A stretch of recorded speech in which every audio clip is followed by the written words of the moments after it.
Not many film franchises can say that their second movie is better than their first, and a lot of franchises cannot say that their effects still hold up 30 years later. Terminator 2 can do both.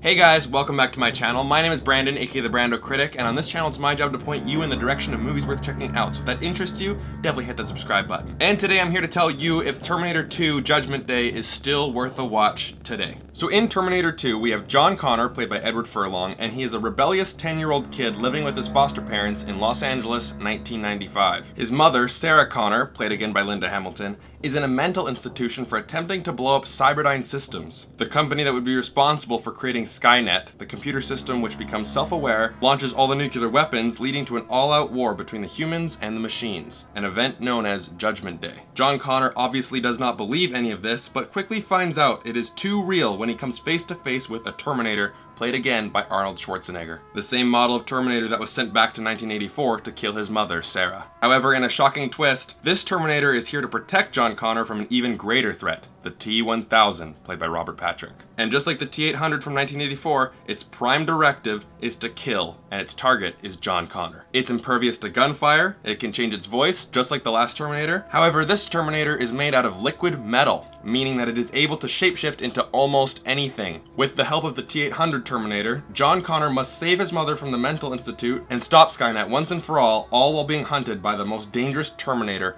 ever built. Now that is how you make a sequel. So is Terminator 2 worth a watch today? Definitely. It is definitely worth a watch today. This is gotta be one of my favorite movies of all time. And the crazy thing is, this film was released in 1991 and it still holds up today. It doesn't feel dated whatsoever. But the crazy thing is that this film does not entirely rely on CGI. Most of the effects and the stunts are practical, which are extremely impressive even to this day. And when watching it again for this review, the first scene that really stood out to me was when they show in 2029 the humans destroying a Skynet ship, and it just looks so great because they're using miniatures. It's not just CGI. It makes the action feel so much more real and intense and gritty. Just go throughout all the action scenes in the movie. The car chase through the man-made rivers of Los Angeles, the raid on the mental institute, the fight at Cyberdyne Systems, the helicopter chase, and the final showdown at the factory. All of these action scenes are just so great.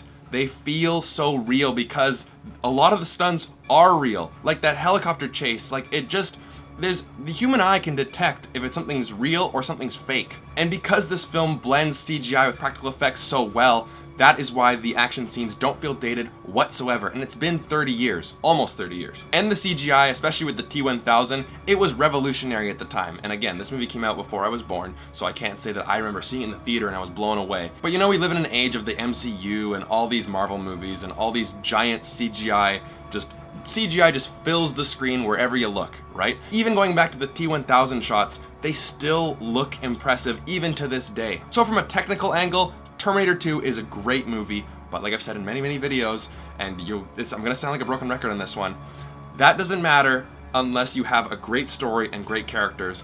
And this movie takes the first Terminator and it feels like a part 2. It doesn't just feel like a recycled plot. Yes, a Terminator goes back in time to kill a certain character. Yeah, that part's very similar.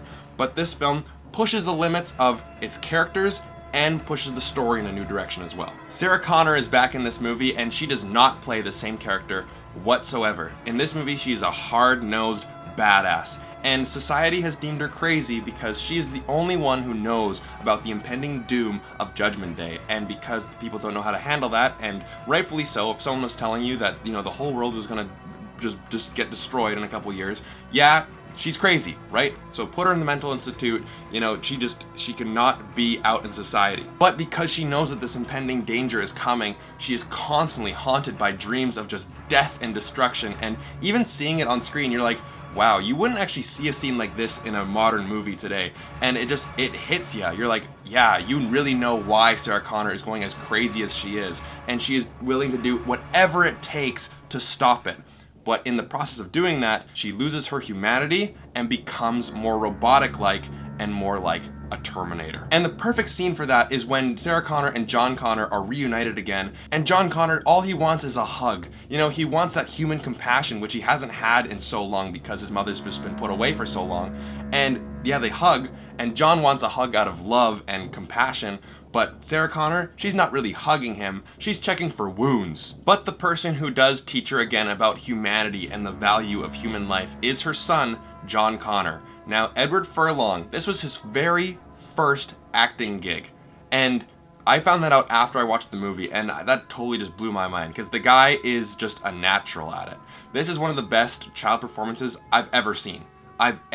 Edward Furlong knocks it out of the park because he also brings that weight to the character as well, because think about it, John Connor was raised by Sarah Connor being constantly told that he's gonna be this great warrior, like the messiah of the human race. Like constantly being told that when you're growing up, and then your mom gets taken away because she decides to shoot up a computer factory, and then just, you know, you're told that, yeah, you're sorry kid, your mom's a psycho. You know, everything that he was taught as a kid was just a lie. You know, everything was just taken away from him, and that's why he's more rebellious, and that's why he just doesn't really care about his foster parents, and he just doesn't give a shit, right? But then when he meets the Terminator again, it all comes back, and he realizes that I am going to have to lead the human race. And that's a lot of emotional weight to put onto a 10-year-old kid. And I don't know how exactly old Edward Furlong was when shooting this movie, but he sells it. You totally understand what he's going through, or at least can understand the emotions that he's trying to portray.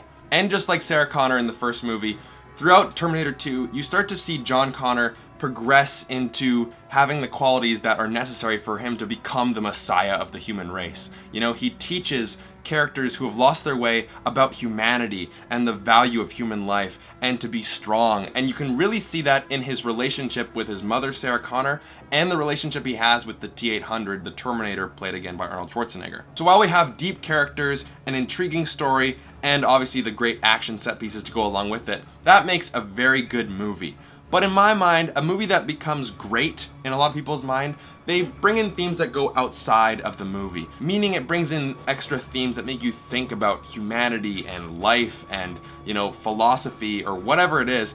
The movie takes a step out into the real world and really makes you think. That is what makes a great movie. And the first two Terminator movies, at least, have that. Now in this movie you have Arnold Schwarzenegger playing a good Terminator, and its prime directive is to protect John Connor. And again, that just boils it down to good versus evil. These two things, the T-1000 and the T-800, their sole directives. One is to destroy and one is to protect.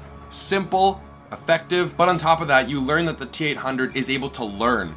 And John Connor teaches a machine, you know, something that does not have a conscience, the value about human life. And throughout the movie, there's these wonderful moments where the Terminator asks John Connor why is he crying, because human emotion does not compute in the Terminator circuits. But throughout the movie, the Terminator starts to learn about human emotions and why they're so important. So not only is his prime directive to save John Connor, but because the Terminator is learning about humanity, he is really trying to save not just one man, but the entire human race, which is extremely powerful, which makes the action scenes just so much better because we're emotionally invested in them as well, on top of the fact that they just look so great and they're so action-packed. But of course, this is a Terminator movie. What are they up against? The T-1000. Now with sequels, how are you going to top it, right? In the Terminator, the first Terminator, the mere threat of him was just so intimidating. It was downright scary. How do you top that? Especially now that the good guys on their side, you know, our heroes have that weapon from the first movie. You have the T-1000, a liquid metal Terminator that is almost indestructible. Almost indestructible. And I remember watching it when I was about 11 or 12 years old. I was scared of the T-1000. Like, now I really don't know how they're gonna defeat it. Spoiler alert, they defeat the first Terminator in the first movie, and you're like, okay, whew. I honestly did not know how Kyle Reese and Sarah Connor were gonna be able to destroy this thing. I really don't know how they're gonna be able to destroy the T-1000, because think about it, he's liquid metal, shots don't affect him, he can change his voice just like the last Terminator, but he can morph into anything. Almost anything. You have no idea where this thing is, and it will not stop until you, or John Connor, T-1000 will not stop until they are dead. But I also like the fact that they did not cast someone who was bigger and more mighty than Arnold Schwarzenegger. Robert Patrick just looks like a normal, ordinary guy. Physically wise, Arnold Schwarzenegger versus Robert Patrick would be killed in seconds. Arnold Schwarzenegger could destroy him.